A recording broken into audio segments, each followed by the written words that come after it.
عورتیں رمضان میں تراویح کی نماز کیسے پڑھیں؟ تراویح پڑھنے کا آسان طریقہ سیکھیں۔ رمضان المبارک بہت جلد آ رہا ہے، اس سے پہلے عورتیں نماز تراویح پڑھنا ضرور سیکھیں۔ بسم اللہ الرحمن الرحیم۔ نماز تراویح مستحب عمل ہے، اس پر تمام علماء اکرام کا اتفاق ہے۔ نیز نماز تراویح قیام اللیل میں شامل ہے، اس لیے قیام اللیل کی ترغیب اور فضائل میں جتنے بھی دلائل کتاب و سنت میں آئے ہیں، ان سب میں نماز تراویح کی فضیلت بھی شامل ہے۔ رمضان میں قیام ان بڑی عبادات میں شامل ہے جن کے ذریعے انسان اس مہینے میں قرب الہی حاصل کرتا ہے۔ حافظ ابن رجب رحمۃ اللہ کہتے ہیں، یہ بات ذہن نشین کر لیں کہ ماہ رمضان میں مومن کے لیے دو طرح کے جہاد بالنفس اکٹھے ہو جاتے ہیں، دن میں روزے کے ذریعے جہاد بالنفس اور رات کو قیام کے ذریعے جہاد بالنفس۔ تو جو شخص دونوں کو جمع کر لے تو اسے بے حساب اجر دیا جائے گا۔ حضرت ابو ہریرہ رضی اللہ تعالیٰ عنہ سے روایت ہے کہ رسول کریم صلی اللہ علیہ وآلہ وسلم نے فرمایا، جو شخص رمضان میں ایمان و ثواب کی امید سے قیام کرے تو اس کے گزشتہ گناہ معاف کر دیے جاتے ہیں۔ رمضان المبارک میں تراویح پڑھنے کی ابتدا حضور اکرم صلی اللہ علیہ وسلم کے زمانہ سے ہوئی۔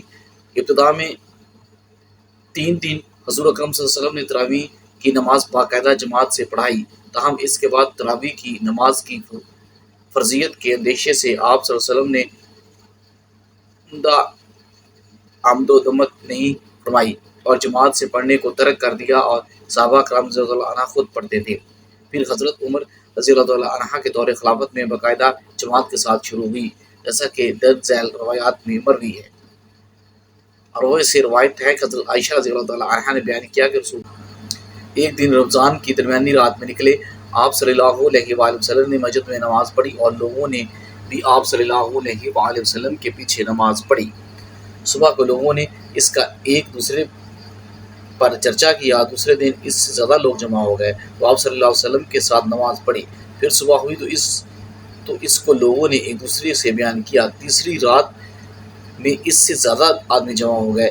رسول کریم صلی اللہ علیہ وسلم باہر تشریف لائے، آپ صلی اللہ علیہ وآلہ وسلم نے نماز پڑھی تو لوگوں نے بھی آپ صلی اللہ علیہ وآلہ وسلم کے ساتھ نماز پڑھی۔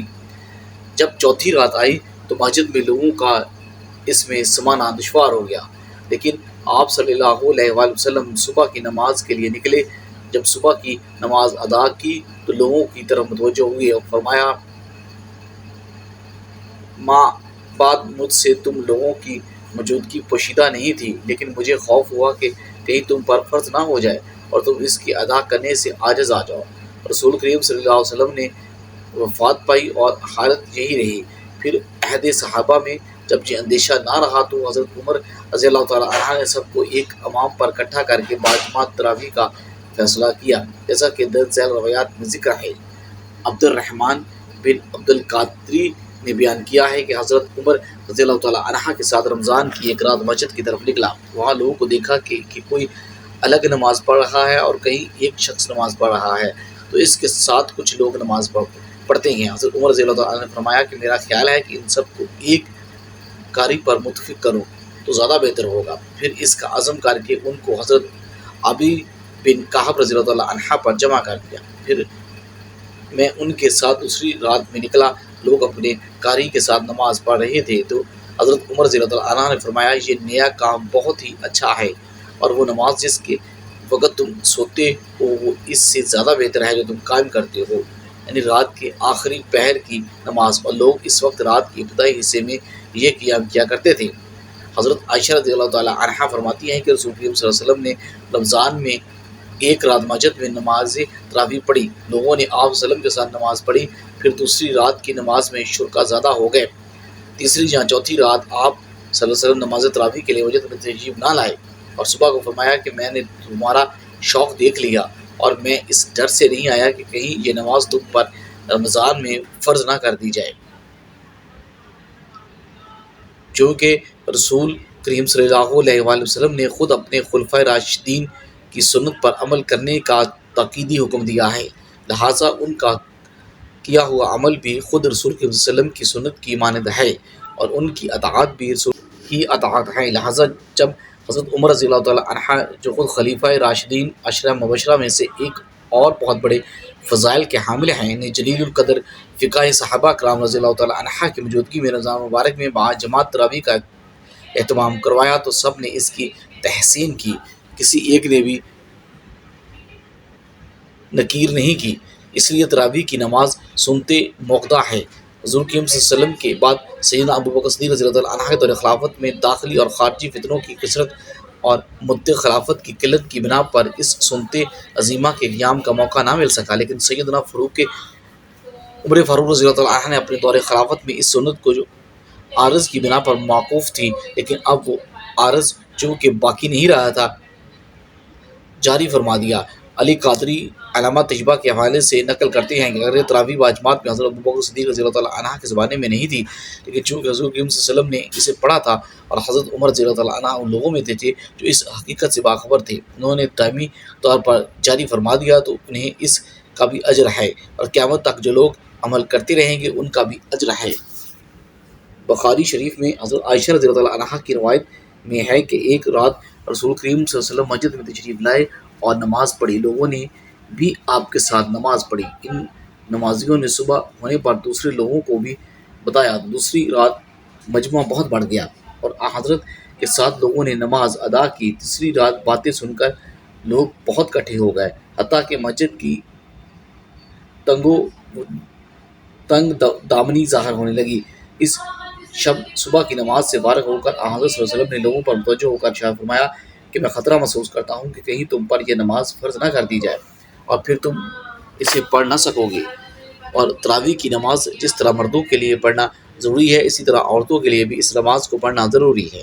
بہت سی خواتین اس غلط فہمی کا شکار ہوتی ہیں اور وہ یہ سمجھتی ہیں کہ شاید تراویح کی نماز صرف مردوں کے لیے پڑھنا ضروری ہے، عورتوں کے لیے اس نماز کو پڑھنا ضروری نہیں ہے، حالانکہ یہ بہت بڑی غلط فہمی ہے۔ یاد رکھیے گا، تراویح کی نماز سنتے موقع ہے، بغیر کسی شرعی عذر کے، اگر اس کو چھوڑیں گے تو گناہ گار ہوں گے۔ مرد بھی پڑھیں گے اور عورتوں کے لیے بھی اس نماز کو پڑھنا ضروری ہے۔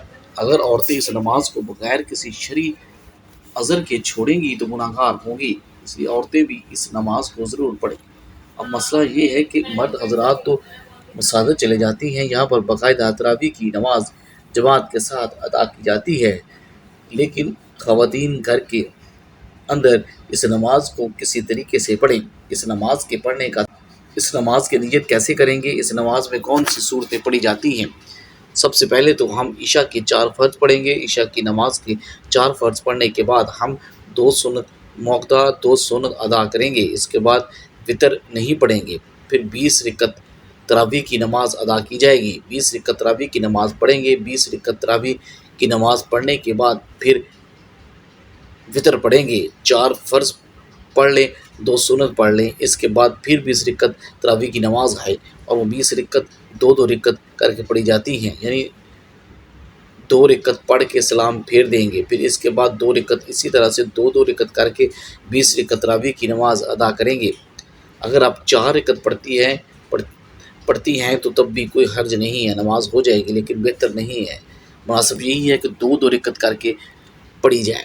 اب 2 رکعت کر کے پڑھ لیں یا 4 ہر 4 رکعت کے بعد تراویح کی دعا کو پڑھیں گے۔ اگر آپ کو دعا زبانی نہیں آتی تو اس کو دیکھ کر بھی پڑھ سکتے ہیں، ہر 4 رکعت کے بعد اس دعا کو پڑھیں گے۔ 4 رکعت کے بعد اس طرح بیٹھ کر دعا تسبیح پڑھی جائے کہ 20 رکعت اس طرح سے مکمل ہوگی۔ یہ مسئلہ اب یہ ہے کہ ان میں 20 رکعتوں میں ہم نے کون سے صورتیں پڑھنی ہیں۔ ناظرین، اس کے لیے کوئی خاص اور صورتیں نہیں ہیں، ضروری نہیں ہے کہ صورتیں پڑھی جائیں، جو بھی آپ کو قرآن پاک آتا ہے، کوئی صورت آپ کو آتی ہے، 10 صورتیں آتی ہیں 10 پڑھ لیں، 5 آتی ہیں 5 پڑھ لیں۔ جب 2 صورتیں ختم ہو جائیں، ابھی تراویح کی نماز باقی ہو تو پھر دوبارہ سے ان کو دہرا لیں، ابھی بھی باقی ہے تو پھر دوبارہ سے دہرا لیں۔ اسی طرح تراویح کی نماز میں جو صورتیں آپ کو آتی ہیں وہ صورتیں پڑھی جاتی ہیں، اور اسی طریقے سے 20 رکعت تراویح کی نماز ادا کریں گے۔ اگر آپ کو صرف 4 صورتیں آتی ہیں، پھر 4 کل آتے ہیں، تو تب بھی آپ کی نماز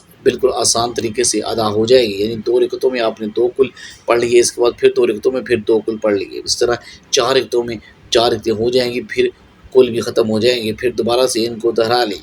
لیکن ترتیب کا خاص خیال رکھنا ہے کہ پہلے والی بعد میں نہیں پڑھنی اور بعد والی پہلے نہیں پڑھنی، اسی طریقے سے نہیں کرنا، اس لیے اس کو پہلی رکعت میں پڑھ لیں، جو بعد میں آ رہی ہے اس کو بعد میں دوسری رکعت میں پڑھ لیں۔ یہ تو تھا کہ تراویح کی نماز ادا کرنے کا طریقہ۔ 20 رکعت ختم ہو جانے کے بعد پھر دعا پڑھیں، دعا کرنے کے بعد پھر وتر کی نماز پڑھی جاتی ہے، کیونکہ ہم نے پہلے وتر کی نماز نہیں پڑھی تھی۔ پھر چاہیں تو آگے نفل بھی پڑھ سکتے ہیں، چاہے تو نہ پڑھیں، جو آپ کی مرضی ہے۔ وتر پڑھنے کے بعد آپ کی نماز ختم ہو جائے گی۔ یہ نماز تراویح ادا کرنے کا طریقہ ہے۔ عورتوں کے لیے بہتر یہی ہے کہ تنہا تراویح کی نماز پڑھ لیں۔ اگر گھر میں جماعت ہو رہی ہے تو جماعت میں بھی شریک ہو سکتی ہیں، لیکن عورتوں کا امامت کرنا درست نہیں ہے۔ عورتوں کی امامت کی ہی کئی صورتیں ہیں۔ حافظ خاتون ہے وہ اپنے گھر کے مرد عورت کی امامت کرے، یہ ناجائز ہے، اس لیے کہ عورتیں مردوں کی امامت نہیں کر سکتی۔ خیر القرآن میں اس کی کوئی مثال نہیں ہے۔ حضرات صحابیات میں بھی بعض بہت بلند و مقامات کے حامل تھے۔ حضرت عائشہ کا عمل تقوی میں صحابہ کی نگاہ میں بہت مقام تھا۔ حضرت صحابہ مشکل مسائل میں ان سے رجوع کرتے، لیکن کوئی ایک واقعہ بھی ایسا مذکور نہیں ہے کہ عورتوں نے مردوں کی امامت کی ہو۔ حدیث میں ہے کہ آپ صلی اللہ علیہ وسلم نے فرمایا عورتوں کو پیچھے رکھو جیسے اللہ نے ان کو پیچھے رکھا ہے۔ حدیث سے معلوم ہوتا ہے کہ عورتوں کو مردوں سے پیچھے کھڑا ہو جانا چاہیے، اور اگر عورتوں کو مردوں کا امام بنا دیا جائے تو عورتوں کا مردوں کے آگے ہونا لازمی ہوگا۔ اس لیے عورتوں کے لیے مردوں کی امامت کرنا ناجائز اور حرام ہے۔ موجودہ حالات میں بعض لوگوں نے یہ بھی سوال کیا کہ گھر میں حافظہ عورت ہے اور مردوں میں کوئی بھی امامت کرنے کا اہل نہیں، یا مرد کچھ زیادہ قرآن یاد نہیں ہے، تو کیا عورت اپنے محرم مردوں کی امامت کر سکتی ہے؟ ظاہر ہے کہ اس کا حکم بھی عدم جواز کا ہے۔ مرد حضرات جس طرح فرض نماز ادا کرتے ہیں اسی طرح تراویح کی نماز بھی ادا کریں گے۔ اللہ پاک ہمیں بہتر عمل کرنے کی توفیق عطا فرمائے، آمین ثم آمین۔